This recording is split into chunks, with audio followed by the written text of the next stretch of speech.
So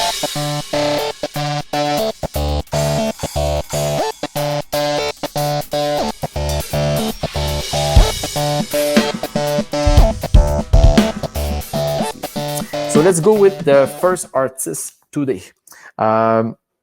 He studied with, he had arrived John Azia and Johnny Hidalgo at the famous Berklee College of Music. He played with many projects, like just name a few, Kid Koala, Ricky Lee Jones, and many like local artists in Quebec and in Canada. He's an active teacher. He has more than 1,000 performances. That's a lot.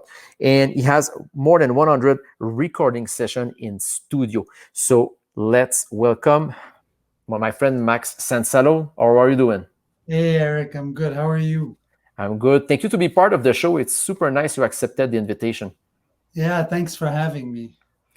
Yeah, because you're kind of like a known name, and we never met. Like we were talking because there's a lot of people I met in person, but we never met in person. So it's fun. It's fun now to have you on the show. Oh, thanks, Eric. Yeah, it's like So I said, I've been hearing about you too for so many years, and it's a this is small world. meeting. Yeah. Yeah, and what about you during the pandemic? Did you how was your life? Did you practice a lot? Did you teach a lot? How it looked like a bit during the pandemic? Yeah, I really got into practicing a lot at the beginning, Okay. mostly just technique, hands, stuff on the pad, stuff I hadn't done in years, because I was Yeah. always very busy doing Hmm. gigs. I'm sure it was the same for a lot of Yep. musicians. And I really focused a lot on YouTube, Hmm. putting videos out there.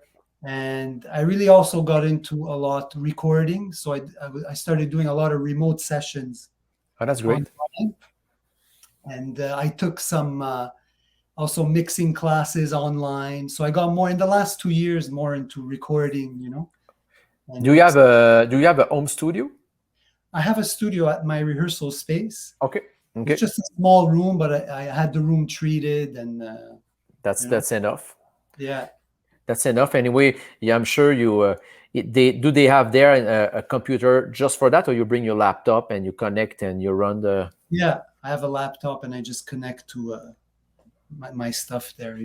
This is the great example. Like every day, I have like student asking me like, I don't know how to record or to process. Should I buy like a Roland TD 55 whatever like for $10,000? Not really. You can buy like a. It's good. I'm not judging the kit at all. I'm just saying like you don't need to spend 10 grand for like to record yourself. You can buy like an external like even not a big sound card, an external Yeah, two mics, even one mic and a room mic, and you can do something. for sure. These days, I mean, the gear is getting better and better and cheaper, so it's Oh making it yeah. possible for, so many people to record at home, good quality recordings. Yeah, totally. I've been to one studio of a friend here. He has like those Chinese microphone with no name brand, and the sound card was a Scarlett, Yeah, and I think for like less than around $800 was complete. Look. yeah, That's it. Like it doesn't need stand because it's all clips. And the yeah, bass drum, yeah, for the bass drum, he has one for the bass, but that's it. The rest was all yeah, clips, so it's yeah, easy. Look. yeah. So it's fun. Do you have how many? Well, first, you're still teaching a lot, but how many students like private you have normally? Do you do more like session 1-to-1, or you do like master classes, or people buy like pre-recorded lesson, for example, from you? Yeah, it's mostly people buying pre-recorded lessons. I do have some private students, but I only have maybe right now I have two private students, Okay. and one of them's online. He's in San Francisco, and Okay. one is a local student here. And it's just because over the years I went through different periods where I was teaching more or less, but I got busy at some point, so I kind of felt bad not being Mhm. prepared for the students. Yep. So I kind of started recording the lessons more and then putting them online. Yep. Yep. Yep. Yeah. And they have access to your classes through YouTube or through your website normally. Yeah, through my website. I Okay. also have on YouTube, I have many free lessons, Yeah, you have millions of views on different videos, not just one, like a few. So it's crazy, man. yeah, it's amazing. I was surprised still about that, Yeah, and the funniest thing about not funny, but you have some video very well recorded, and some video is like almost like a cell phone flip back in Yeah, 2002, like on the side, and you play a beat and have 1.2 million views. yeah, So cool. it's great. I mean, you don't need to be like a CBC to broadcast something with million of viewers. It's only a good example, you know. Definitely. I mean that video was the first video I ever did on YouTube. Just like you said, with my phone, no, sound from the phone. It was just, Well, it's you were the trend of that moment, you know, and it just became like bigger and bigger. And it's I think it's cool, and that I'm sure that bring you like student, like you say, San Francisco. So there's no limit now in our world. You can teach with people in Europe or whatever. yeah, for sure. This is Yeah. great. And you said I was not maybe not enough prepared. How you prepare your classes, like pre-recorded, for example? Do you do like okay, I'm gonna do like a one lesson of, let's say, paradiddle and like inversion of double paradiddle, like how you plan your lessons normally? Yeah. Usually I have like a subject that I want to focus on. Mhm. Then I'll just think of, what steps I took, Yep. and steps that I'm still taking to improve that. So I have maybe one uh, video lesson that's 4 hours long, and Whoa. it's all about just improving groove playing, Okay. So like step by step, what I went through, things that I worked on, and things that were taught to me by other teachers. I just try to think of from beginner to advanced, Yeah. make it really step by step, to make people really understand it clearly. This is a it's something 4 hour drum lesson. I think it's worth it. I mean, my point is like someone pay for something and you have 4 hours of material. It's hard to go through it at whatever level you are. I mean, because it's you and you're talking about your experience, so the people they cannot lose at all. There's 4 hours of material. It's For a sure. big bible to get, you know. Definitely. And I mean, there's so much stuff in there, and it's stuff that I still practice today. So it's like Mhm. something that just, you know, exercises you could just keep practicing all the time. Ever forever. So like it's good you mentioned that. I have like a around 10 to 15 private student, and a few sometimes ask me like what are you practicing? Are you practicing like dream theater, odd meter stuff? Like, but not really. I'm Yeah. back to bossa nova, samba, songo, samba with the bass drum with single stroke, basic stuff. Go back like cha-cha, you know, like all those basic vocabulary. It's what I practice most of the time. It sounds Yeah. weird maybe, but it's what I like to practice. No, it's not weird at all. I mean, it's the roots of whatever style you want to learn. It's a whole world. Each style, each technique, each it's So well, but you just said it. You studied with Giovanni Hidalgo, Ed Arribe, John Azia. They're amazing teacher, completely different guys. yeah, Like I mean, their technique, and just them. Let's say Giovanni is a percussion player, conga player for the people they don't know. As a drummer, playing with a guy like that, and it was your teacher. Every hour of lessons is like it will influence your playing forever because that musician have so much vocabulary. So I think it was interesting for you as a drummer. So how you deal lessons with him? Did you play the conga with him, or you were playing mostly drums and you were doing like kind of exchange? no, it was mostly percussion. So, but Okay. all Afro-Cuban percussion. Timbales, congas, bongos, all the bells, all the bell patterns. Like just because I was really interested in Afro-Cuban music. Well, I Yeah. still am. But when I studied with him when I was at Berkeley. Yep. So it was like a drum lab where maybe eight Yep. students, and each week we would have a lesson with him. So we would all play different parts. He would show us the different parts. But what I really learned from him the most, because at that point I already had known like some of A the lot. rhythms. Hmm. And it was really his dedication, and he was so strict, Yeah. like to everything had to be really perfect. And if you came into the class and you didn't know your part, it was rough on you, But I learned a lot. I learned a lot from just his dedication and his what's the word, like his The commitment, the investment, I don't know. yeah, like so, and he told the stories of how he used to practice. He'd get up at 7 in the morning. At 8 he would start practicing Okay. till noon.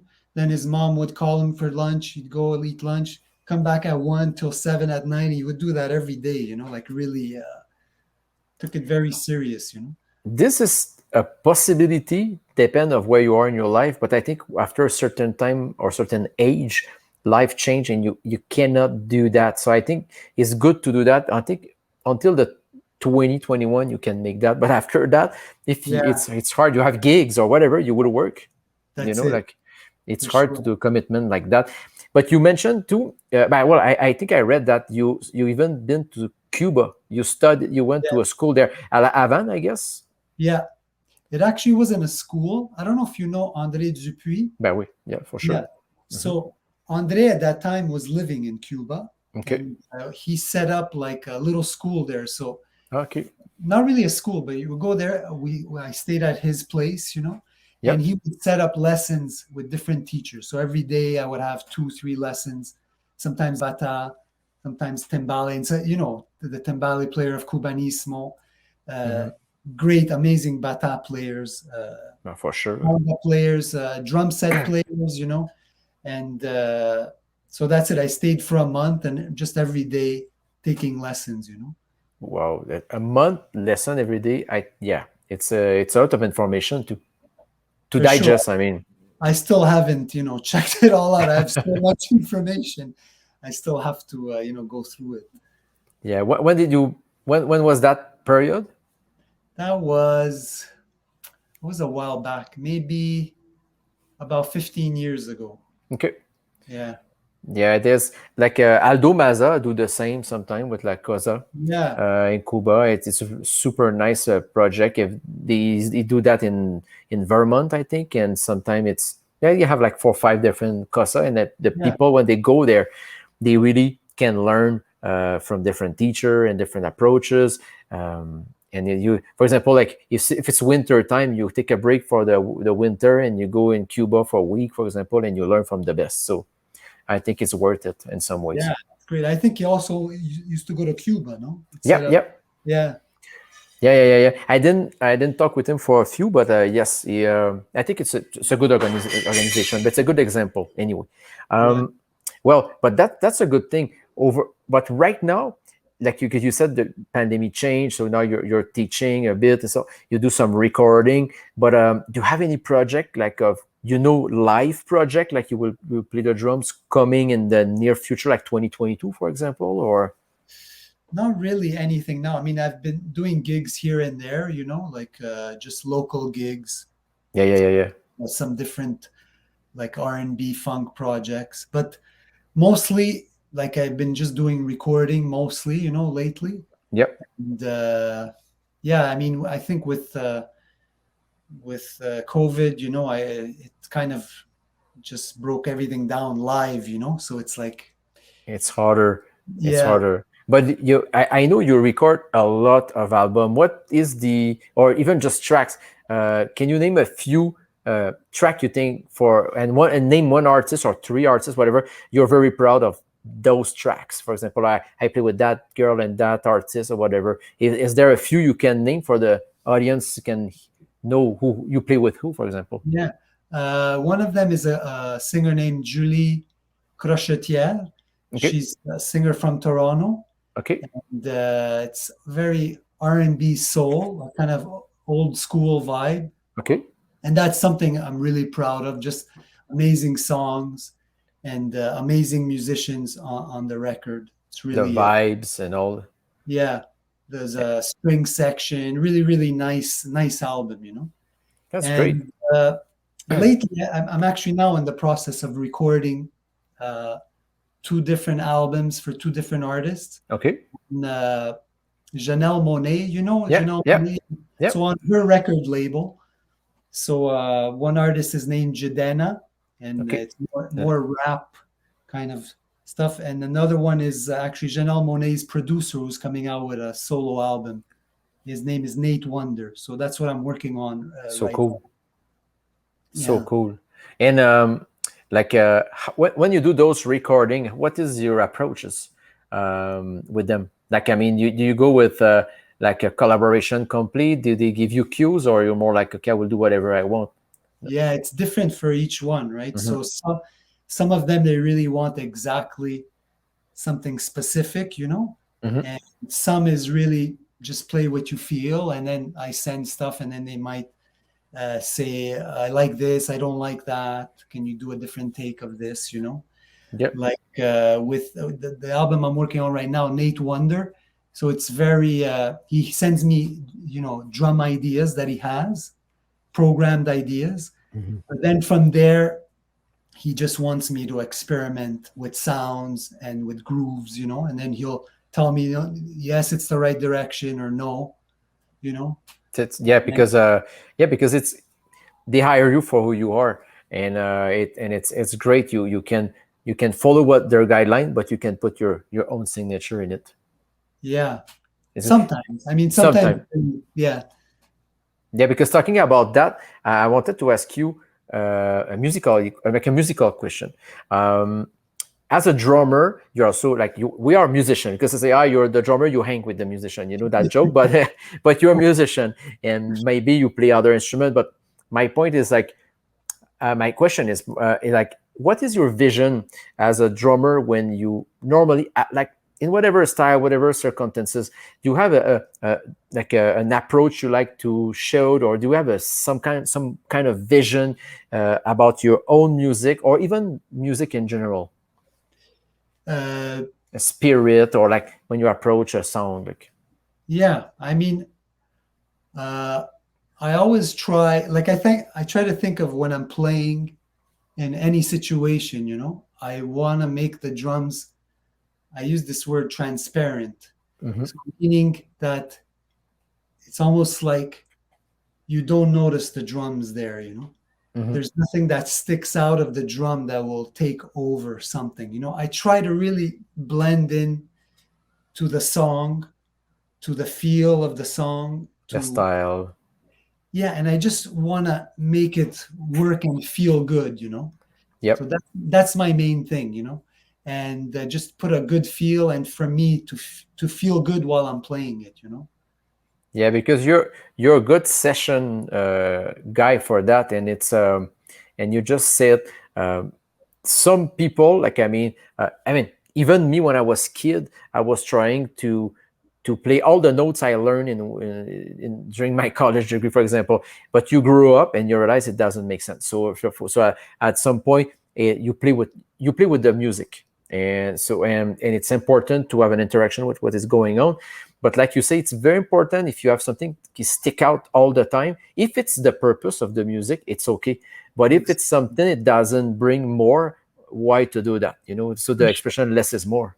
Yeah, but I mean, I'm not the guy like, if you play too many notes is bad, It's Mm-hmm. more like the way I see it is just I try to always use my ears and just listen to what's going on, Mm-hmm. then react to that. Sometimes it could be a lot of notes. Sometimes it could be not a lot of notes, but Mm-hmm. even if it is a lot of notes, I just try and make it fit, So Yep. that's what I mean by transparent, just to make it work, Yep. and that's for me. Another drummer will make it work in a different way, with a different feel and Totally. maybe more notes, maybe less notes. I just try to really feel the vibe of the song and then just react. That's a that's a good approach, because like you said, you do a lot of recording, so you need to work for that, because like if you have a singer, she doesn't want like a super like a very like drum in front of the mix. You need to play in that style and bring the drum, for she gonna like it, but you won't be too in front. Madonna Yeah, is like that. Madonna, 8 drummers. So and I was reading about that, and in Yeah. live she has drummer, but on recording it's always tracks, Yeah. like machine, and Yeah. um, and apparently it's not easy to deal with the mix of the machine, the drumming, and don't be too much there, but be there at the same time because you're doing stadium, like, so you need to do some showmanship at the same time. So it's imagine that kind of a deal you have to do with her, but Yeah. and it's not a small gig. Yeah. Yeah. It's a Yeah. big project. But yeah, and to find a place as a drummer, I guess it's always something we every project you need to find where you need to be in each project. You know who you are in each project. Definitely, definitely. And especially when you're doing like, you know, I find remote sessions Hmm. because you're not in the same room. So I there's, don't there's not like this is what I want, this is what I want. So you have to sometimes guess, try hmm and guess what do they want. And sometimes you don't get it on the first time, and totally. then it's like, no, this is not right. You got to do it this way. So but you also have to have a kind of intuition Hmm. what the person wants. Yeah, and sometimes you think it's right and you think you get it right, but finally it's not exactly. So you have to. Sometimes it's your ego, which is okay. I will Yeah, do it again, because you work hard. Sometimes you did the for track sure. 3, 4 times, and you're like, it's hard, and you have to backtrack. For sure. Yeah. So it's hard. Talking about recording, you just meant like you mentioned, like you have to adapt to the room and all that. Are you kind of gear freak? Like you will have like 5 drums and 20 snare, and you will change all the snare, forget the right sound, or you more like you have 2, 3 things and you will put tapes and play differently, different tuning? Yeah. I think I'm more of a gear freak. A So game freak. yeah. I mean, I think I'm getting less of it now, but over the years, I collected a lot of stuff, Yeah, for sure. and but I really use it in the Uh, studio, and I really like going per song and like really the right bass drum, the right snare, the right toms, the right cymbals, that make yep. make it work. Yep. Yeah. Yeah. It's just fun you mentioned that, because like for example, like so many recording, the people they will. Okay, I will restart. You see you're a fan of a drummer, and you say you listen to that album, and like, I want the same drum, and you see that guy playing in a video, and you will buy the snare, the drum, and all. It's like, it doesn't sound exactly the same because it's not the same. In studio they don't care, they will use another snare that don't match bass drum and tom. Like Totally. Yeah, it's a reality, but a lot of people they go in the gimmick of what they see like on live. It's exactly, no, in studio it's completely different thing. for sure. Yeah, and it also sometimes you could use the worst sounding snare and it works. What is considered a bad Yep. sounding snare, and it Yep. works for the song. Or I have my son has a little Westbury Kids kit, and I Well use tuned, cool. yeah, I use it for sessions. It sounds great for certain things. There's no rules. No rules. I did a recording long time ago, and the bass drum was a luggage. Yeah, Like, now it's kind of trendy a little bit. They took yeah, luggage and put a bass drum head and all, but on my side at that time was a luggage and like a plastic basket with rocks where it doesn't move, a mic, yeah, and that's it, was my bass drum, and nobody will notice that. yeah, for sure. So and most of my recording, I don't know on your side, but you just said like a shitty snare can be cool. Mostly my recording, the snare I've used are not the snare with the platinum gold thing with the die cast whatever. It was like a Ludwig, a DW Black Beauty, like the copy of the Black Beauty, sorry, tin aluminum, like like maple shell whatever, is normal snare, like it's not like the one with the signature of a Neil Peart on it. Definitely. And I tell a lot of my students, like I think when it comes to drums, because I think young students, they always want to buy. It's like exactly like you said. They look at their hero.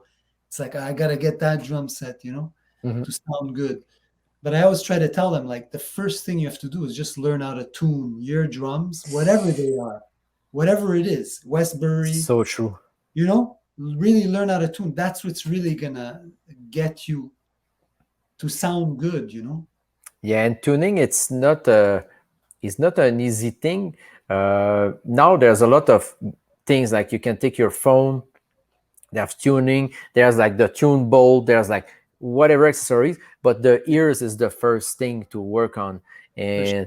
and there's a technique to tune, and everybody should learn that.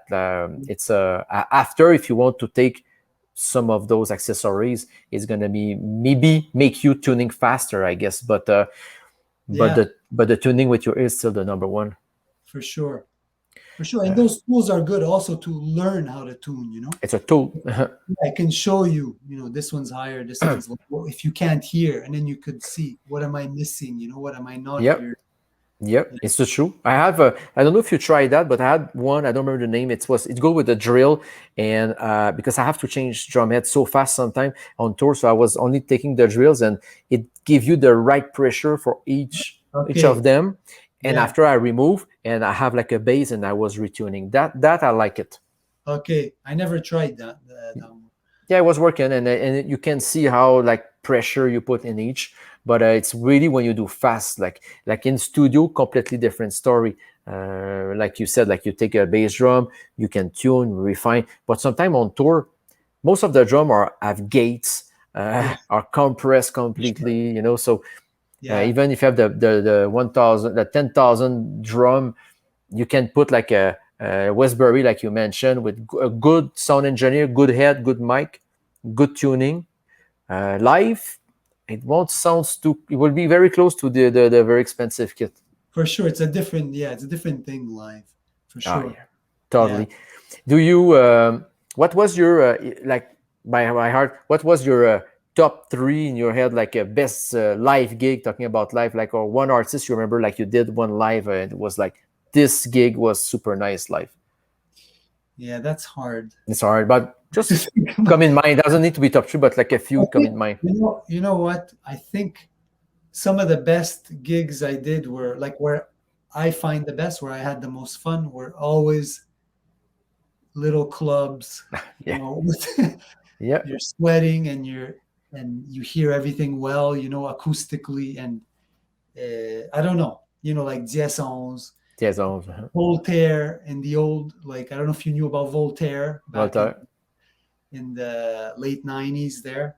Yep. Uh, there was a gig where I did a lot of R&B and funk, Uh-huh. and very small club, but best memories are in like clubs.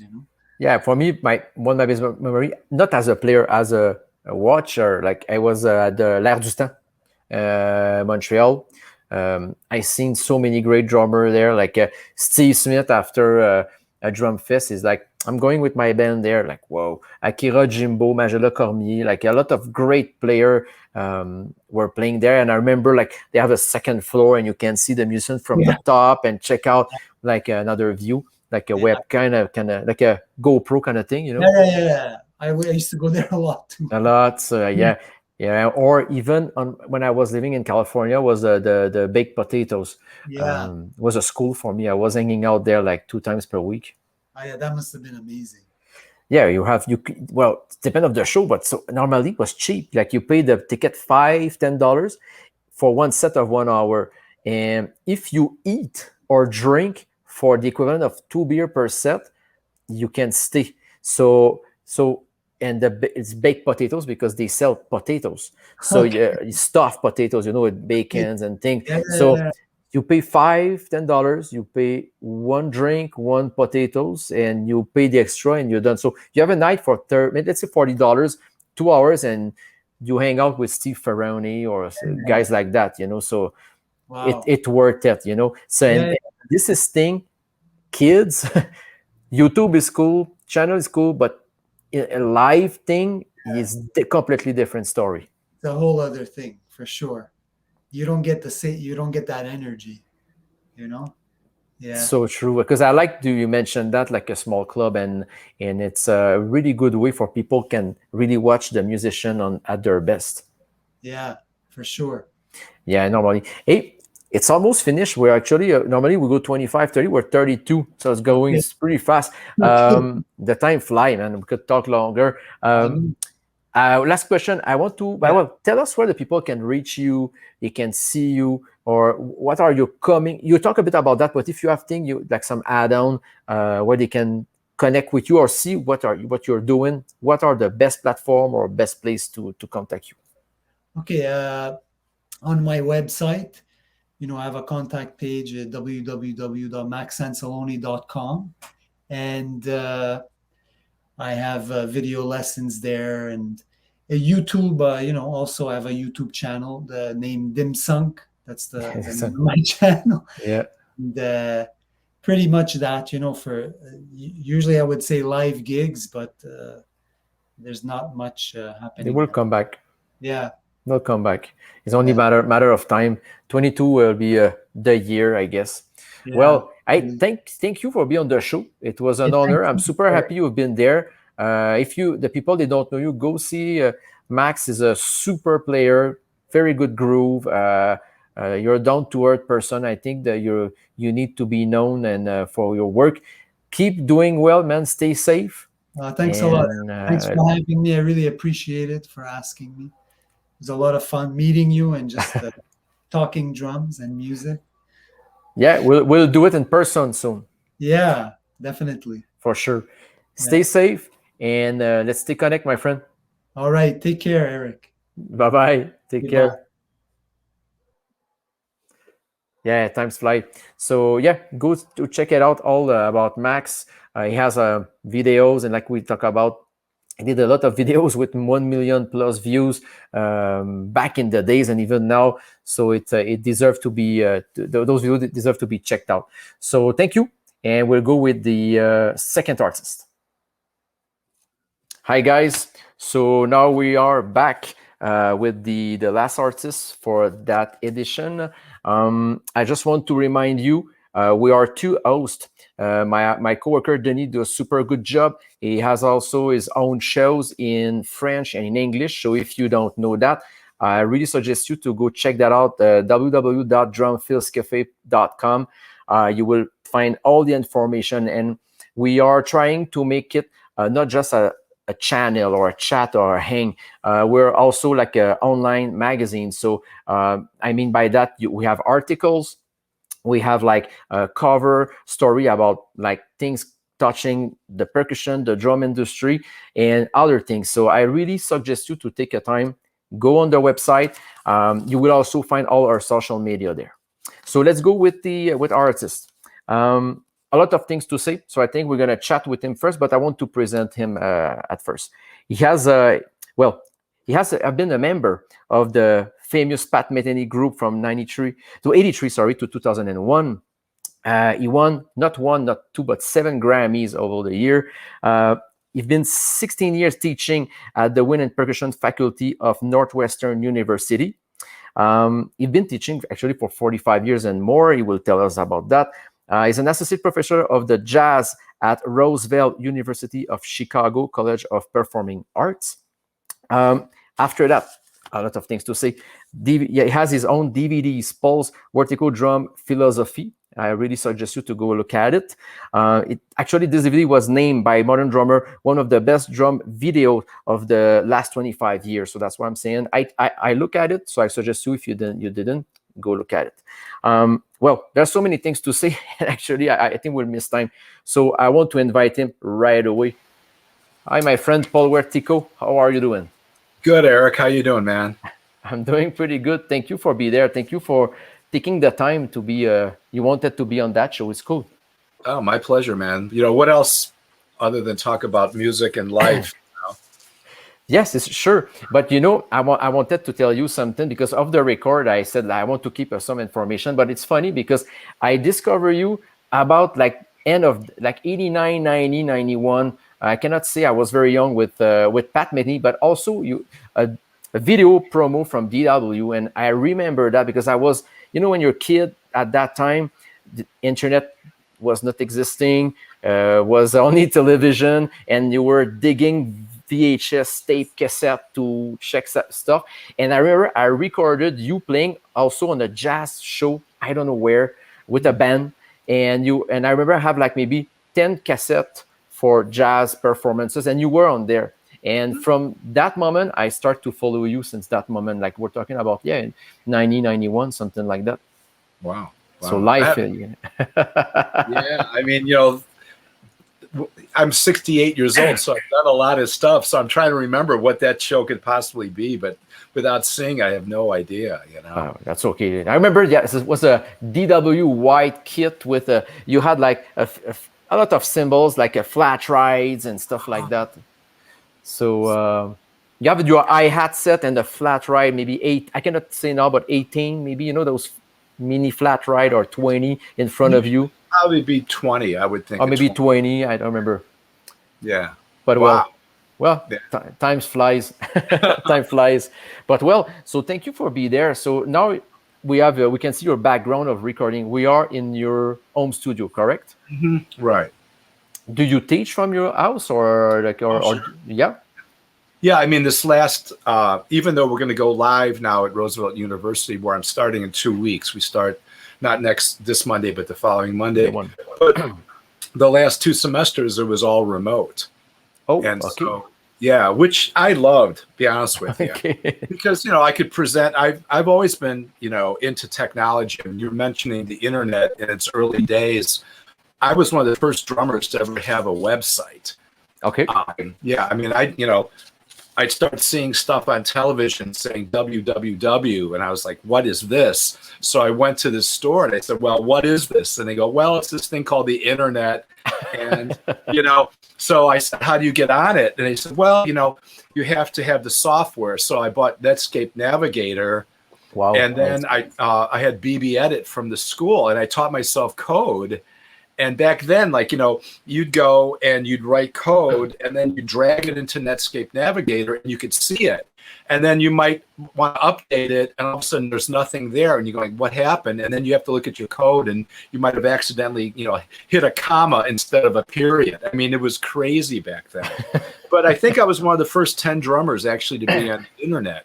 And as soon as I did it, all of a sudden, I started getting emails from all over the world. It just opened up that door. It was so fun, Yeah, and I remember you have to back up with 2 cassettes. Sometimes you take one tape, you back up, you have the other one for loading the program.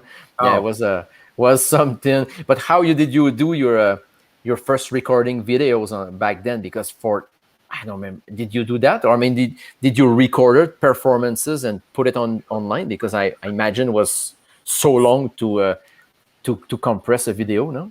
Yeah, I did that. And, back then, you're talking about 8 megabytes or something they will allow you to do, you only had such a limited amount of time.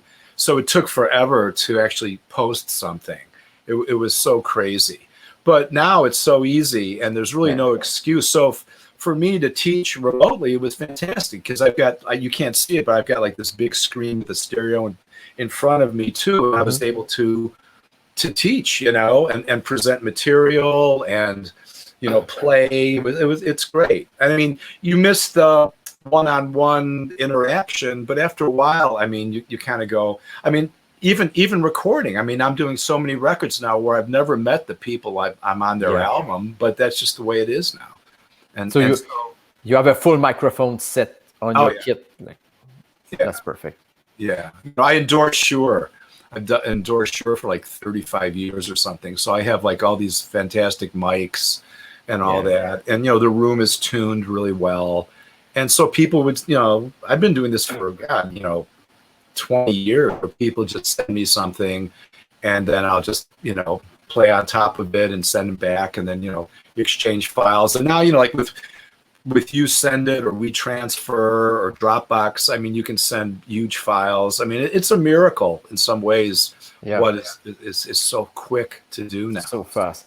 It's funny you mentioned Shure, because I got invited to visit the shop. In the main office is in Chicago area. I don't remember where, but it's 5 minutes from my house. It's in Niles, Illinois. So it was so nice. And the person making us the tour, he has a number of worker, and he was the number 6. ever in the company. The owner, Mr. Sure, like the guy, everybody, the mom, and he was the number 5 or 6, and he knew everything about Sure. Was amazing. The tour, and I'm using a lot of their products too, and they were like just like a top-notch company. It's the truth. Yeah, it's like a family-owned business too, you know. And when you go there, did you go in the echobaric chamber? Yeah. Yeah. So where you start hearing your blood go through your veins and everything. Yeah. It's crazy how, you know. Yeah, they told us people can get crazy to hear that. Yeah. I mean, yeah. It's if funny. you don't like yourself or if you're worried about what you're hearing. Yeah, well, but it was a good experience. But it's fun you have that. And continuing with that is good because you just mentioned something really well linked with the reality right now. And you are a good example of how you adapt because you just said you're 68 and you could say, no, I won't do this internet thing. I'm overwhelmed with that and all. No, you're a good example. Like at whatever age, where you come from, you can make it happen and you can record from home for people listening right now. And some people, I have some friends I'm too old to do that stuff. There's not too old. You can do whatever you want. It's only need to take the time to make it. And thank you to mentioning that. I think it's going to help a few people. Yeah, well, I mean, you get old when you don't want to do anything anymore. Exactly. That's a good thing. I feel fantastic, man. I mean, you know, I work out. I just, you know, I feel like a kid still, you know, my brain still functions. I still remember everything. So I think, you know, some of it's genetic, some of it's luck, you know, as far as like, you know, not getting in a car accident or something. But at the same time, it's also keeping active, keeping your body moving and keeping your mind moving. It's really critical. Totally. Let's go back because the time will fly. Okay, we only have 30 minutes around. I want to go back to your playing. When I discover you are a kind of drummer. You have a very good signature. You have your own sound. You're not like a number 1, 2, 3, 4, 5 drummer. I remember even now when I'm listening what you do. When you play a ride cymbal or a crash or a hi-hat, you have your own signature, you know.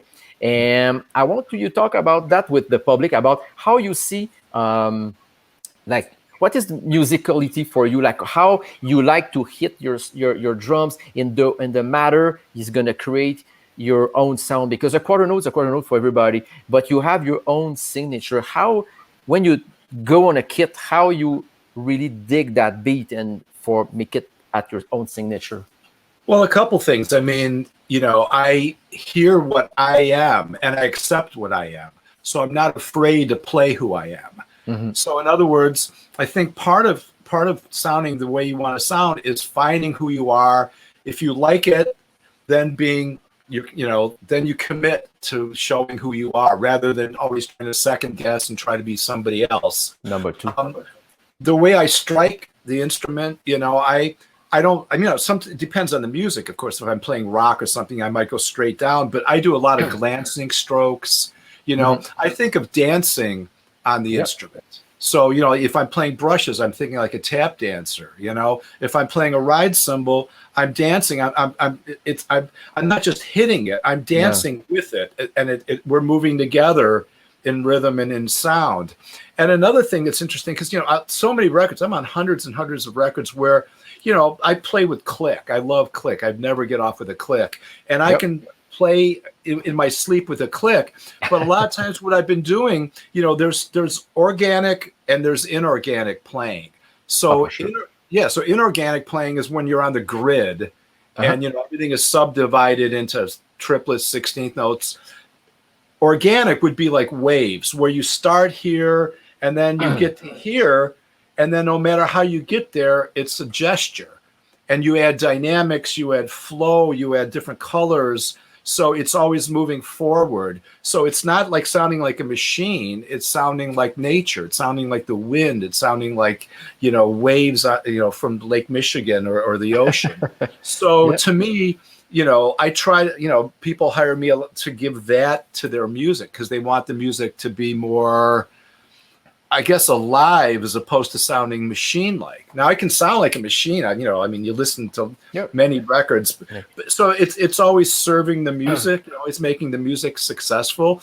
but it's also when people hire you for you, they expect you to be you and to bring who you are to them. So, Totally. you know, if you do that, then you're very lucky. You know, then you're not just being hired as a drummer, but you're being hired to be a personality to go on to the music, you know? Yeah, it's good what you mentioned that, because I think it goes too with the DVD you did, your philosophy on your like a drum DVD, because it's not just a. I agree with Modern Drummer with that phrase about it's a very good DVD, because the fact is you don't just it's just chops or just I will just play a backbeat. There's a spirit behind that, and you explain well how you feel that. And can you tell us about how you became with that idea at first to do a DVD with the philosophy behind it, and how that happened? Because it takes time to make a DVD. It's not an easy deal. Well, we did that in one morning. Whoa. Okay. Yeah. So, Yeah. okay. I mean, I put that band together, and there was a Japanese company, Ritter Music, that wanted me to do a DVD.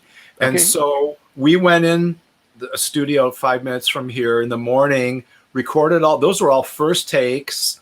And then after the band left, then they interviewed me. So I came up with the idea of explaining the way I look at it, talking about the music we had just recorded. Oh, okay, it makes sense to me now. Yeah. Isn't that funny? It's funny. I was expecting you did like a 3-4 days plus a pre-prod of 1 week or things like that. No, nothing like that. That was all Okay. done very quickly. And as long as I was happy with it, I think if I would have said, no, we got to do blah, blah, blah, they probably would have either not done it, or they would have, you know, acquiesced and said, okay, fine. But to me, you know, especially, you know, it depends on what you're playing. But if you're playing music that is about the individuals and about the performance, then you just accept what it is as long as it's good. You know, you don't go, oh, the sax could have done this, or the guitar. You can always change things, you know. So sometimes if you do a record in one afternoon, it is what that one afternoon is. Now, you could take that same recording and spend 6 years on it, tweaking every note and everything, and then it's not what it was. It becomes a different animal. You know, it becomes more like a paint where the painter comes in every day and puts like a little thing and then goes away, and then, you know. But if it's a spontaneous painting, you just do it, and that was that moment in time. And I like to do both, actually, you know.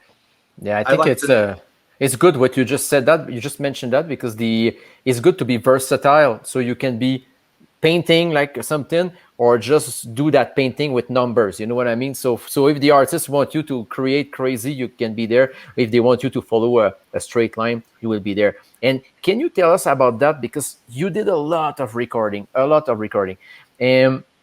and I want you to tell us, like, what are your approaches when you go in a studio? Do you like to talk with the people first, see their project, read their charts? Like, how you manage that? Because you just said you want to be creative, but do you have a starting point, or you go with the flow? Usually go with the flow. Okay. You know, I mean, sometimes someone will send me some PDFs of the charts or something, but a lot of times, I mean, so many records, man, I go in and I'm a kind of a first take guy usually, you know. Okay. So I'll just go in and read it down, and, you know, if it works, then it's got that thing, you know. Yeah, the more you do it, you might refine it, but then you lose that initial energy, that and it's not even the energy, because you can still play the 19th take with the same energy, but it's lost that spontaneity, I guess. It's lost that innocence that you want in some music. Yep. This is a good point, because I did a few drum video like in May, and 2 tracks I was not down to it. So normally I'm like you, I'm the first or second take is normally my good one. But some tracks I've been at 4 or 5. But at that point, the technician was like, Eric, it's good, it's okay, it's good. But you start to thinking too much. So when you play well, but you're overthinking, so you're missing things. So the sparkling is not there anymore. Yeah, and you can get too close. I mean, real funny story. When I did David Bowie's "This Is Not America," I saw that. Yeah. So I had a rough mix of it that I brought home, you know, when I got back to Chicago afterwards, and I played it. I had a cassette, so we're talking, Yep. in the 80s, and I'm listening to it, and I go, wait a second, this one snare drum note's not perfect, and so I click it back. Zzz, listen to it. No, it's okay. Zzz, no, it's early. No, zzz, it's late. No. And my wife was like, what are you doing? She's like, so now when I listen to, I have no idea what snare drum note that was. It was all fine. But, you get into that thing where you're all of a sudden, you're not listening to everything else to make it work too. You're just, Yep. you lose, like they say, you lose the forest for the trees, kind of thing, you get to examine stuff. So there's that fine line. So to me, as I've gotten older, I accept more things because, back in the day, there might be one note, a sax player might have played on a gig, and the record label says, we want to put it out. And they go, no, it's not perfect. Now it's like, man, if it's really good performance, those little moments that are imperfections we're all human. Everything is imperfect, but it's not imperfect because it is what it is. So it's just a representation of what it is. And, it's one thing if it's terrible, if it sounds out of tune or out of time or non-musical, then no. But the little flaws that aren't necessarily flaws, sometimes they're just characteristics of that performance. And Miles Davis, later on in his lifetime, he said if he played 8 bars in a night that he liked, that was a good night. Just imagine that. Wow. Yeah. I didn't know that one. Yeah. Wow, that's impressive because I know like guys like James Brown, they were so intense with their band. If they have one note's bad, they have a pot with coins in it. And after 2-3 mistakes, let's go to the studio after the gig, guys. We're going to go practice a little bit and do some recording. You see, it depends of level or who you are as a personality. But I agree with what you just said. And to follow up that, you just mentioned David Bowie. Okay, check this out. You play with David Bowie with a recording. You have a few Grammys in your house. So it's for decoration, It's quite good, that very cool achievement. A lot of people would like to have done that. But even like all those things, is there like one band or a few projects you keep in your heart? Maybe they are not known by the public, but you can say this was one of my, I like that thing, or I'm very proud of what I've done with that project. Is there a few? I know probably a lot, but can you name one or two, even if they're not the greatest thing? Yeah, I mean, some of the stuff that because it wasn't like gold record kind of material, but music that I really loved. I mean, there's the band Wertico, Kane and Gray that I'm still doing. We're working on our 8th record right now. It's 100% improvised, but that's some of my best playing. There's 2 Earwax Control, going back to one of my first bands. That's one of my favorite things I've ever done. There's so much stuff that is more 100% of me, as opposed to like, with Pat Metheny, I'm in there. That's me, but it's me inside of his music, as opposed to me inside of my music, or like Wertico, Kane and Gray, where it's all improvised. It's our music. We're all creating at the same time. We're all spontaneously composing, besides just playing an instrument. So there's a lot, but it's really hard because that music isn't necessarily popular because, we're not trying to sell records. It's not about youth. It's not about fashion. It's not about making money. It's about art. And a lot of times some of the best art is the stuff that, is like, for me, for instance, I had thousands of LPs that I would buy. A lot of my favorite records, I realized later in life, might have only sold a few thousand copies, but those were the ones that had the biggest impact on me, and in a lot of ways were my favorite records, not necessarily the million selling records. So, I think a lot of times younger players want to be famous. They want to be rich. That they want to do that. And there's nothing wrong with wanting to be anything. But I think as you go through life, you start realizing what's important overall in life. And that's, as an artist, it's to express yourself the way you want to express yourself. And if you're real popular or not, who cares? I mean, if you're happy with if you could lie down on your deathbed and go, man, I did the best I could, no regrets. I think that's sort of the mission in life, not hurting people, not not being a jerk, not ruining the world, not polluting the planet, but just trying to add our part to make the world a better place as we see it. And this is important because during the pandemic, a lot of people, they couldn't go out, they couldn't play doing shows. They were rethinking about who I am as a musician. A lot of, like overthinking. And I have so many friends, they actually stopped playing music, like they completely stopped because they were like not creative. Like you said, like they are socialized person. They like to be in contact, and that contact make them more creative.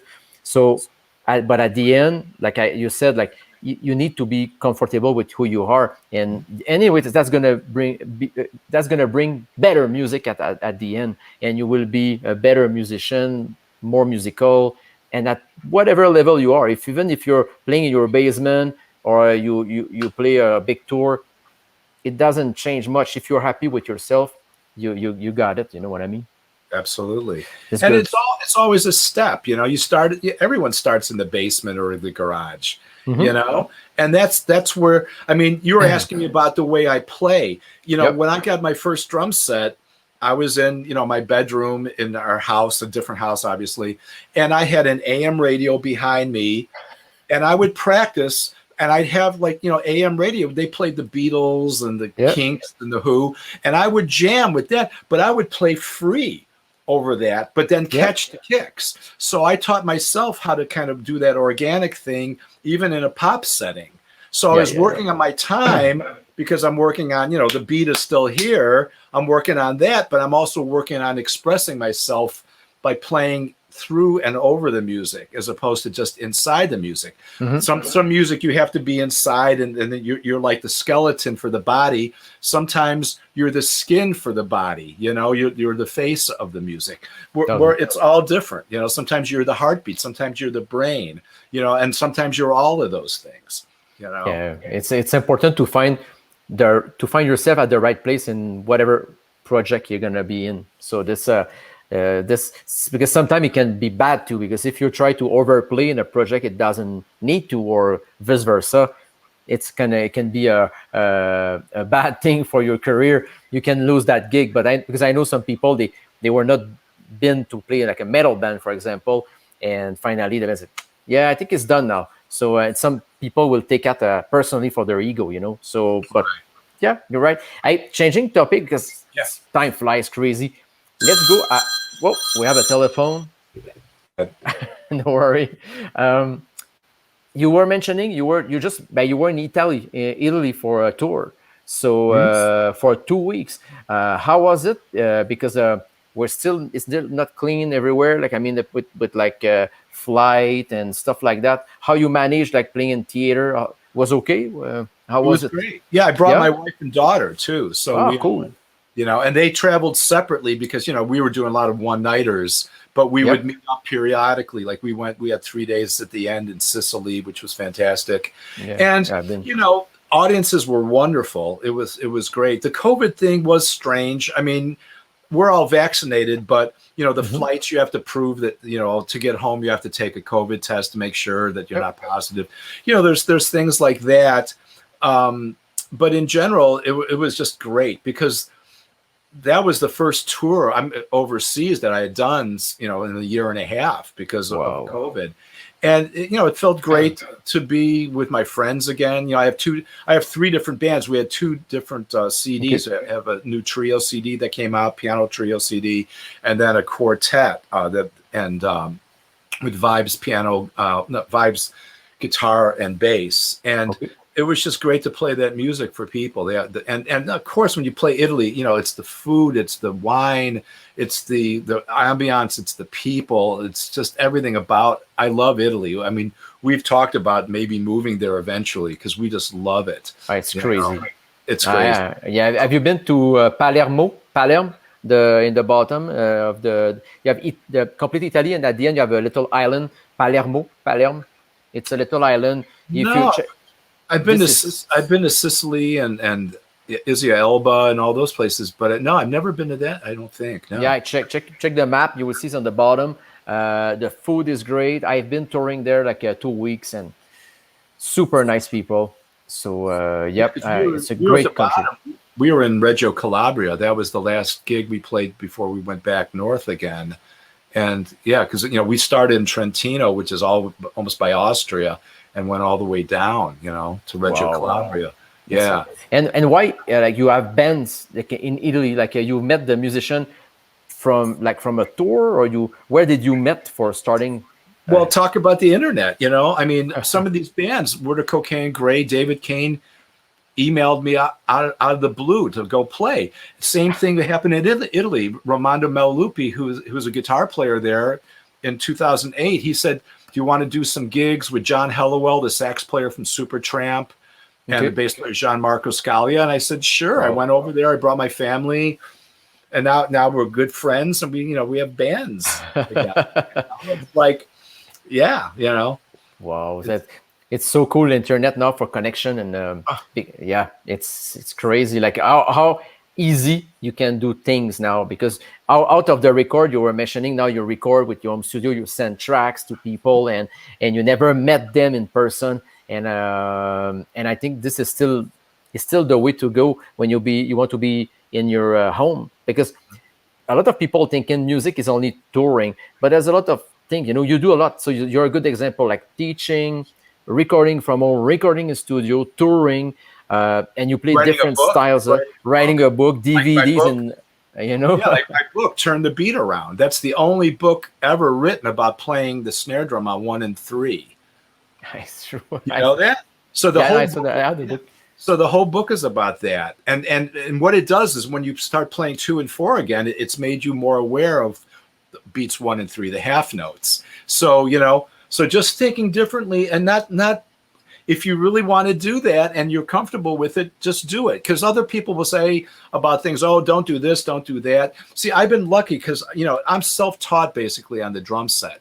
Okay. But I had teachers like in grade school and in high school. My high school band director, were still friends. I dedicated that book to him, but he let me just be me. He would let me improvise on symphonies and go, I like what you're doing more than what's written, So sometimes in life, you get people that tell you, no, you have to do it this way, this way, this way. Sometimes that's important because, you don't want to hurt yourself physically or whatever if you're playing incorrectly.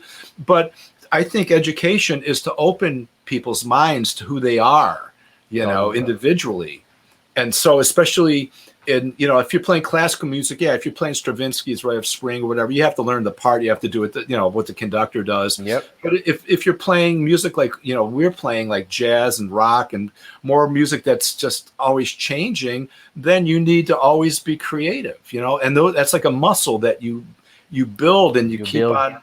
And you make it stronger and stronger as you get older. It doesn't tire you out because you're constantly working on it. Yeah, you stay active. Yeah, you stay active. It's important to stay active in whatever way, in music, but also like you said, physically, eating well, all that make you as a better person, a better musician too. Yeah, and I mean, like being in Italy, I love to cook, so I make really great pastas and stuff. I love being creative. I don't follow recipes. I make the stuff up. So I go, well, this spice and this thing, that's interesting. Let's try this. And you go, wow, that's a new thing. It's like, so it's like playing music except with food. And then the listener is now the person that you're giving a plate to, and they're eating and they're enjoying it. And they go, wow, I've never had anything like this. So it's like being an artist in life as opposed to just being a musician. Yeah. That was the best conclusion, because we're time out, and that was a perfect sentence for close the interview. But before we go, tell us what is going on. Like, what are your next project, and where the people can contact you or they can see you? What's new for you, like in the next months, for example, or even in 2022? Oh, okay. Well, I mean, my guitar trio that has live in Warsaw on First Date. We're playing a concert this Saturday. And then I'm playing, there's a bunch of records. There's guitar player Fareed Haq, who played with Sting and Joe Zawinul's. So I'm on his new record. So we have a bunch of gigs kind of coming up. I'm also going to Copenhagen to play with Niels Landoki in October. So I'm going back to Europe. Like I said, school's starting. So there's a lot of different projects, a lot of different gigs. and and then school. Once school starts, I'm very committed to doing that, because not only do I teach drum lessons, but I teach ensembles, and I have classes, music business class, improvisation class, history, jazz history classes. It's important. So yeah, so those are all starting up. So I'm just enjoying this last 2 weeks of Vacation. I get vacation, sort of in quotation marks. Yeah, But good. people can contact me on Facebook. They can go to my website, paulwertico.com. There's many. I'm there. So people want to know about me. They're welcome to ask, and I'll get back to them. Well, but thank you for your time. You're very generous with your time, and you are a very inspiring person. I like your playing. I'm sure a lot of people like the way you play. Stay like that, keep like that, and I wish you a good week. Stay safe, and wish you all the best with your coming project. You too, Eric. Thanks so much. Thanks, everybody. Okay. Take care. Hope to see you at a gig. Chicago, maybe. Chicago. Yeah. Let's try to make it happen. Okay. Sounds good. Take care. Right. Bye-bye. Bye. Thank you to Paul for the interview. If you like more information, like he said, you can go on his website. It's paulwertico.com, and you will have all what you want. Stay tuned. And just a little reminder, we have like a YouTube channel. If you didn't know, we have like a lot of interviews done for the past 2 years. You can go look at it. And we have those interviews in French, English, Spanish, and Portuguese. So it depends on which language you can talk. You can enjoy some of those interviews. So I wish you good luck, and talk to you soon.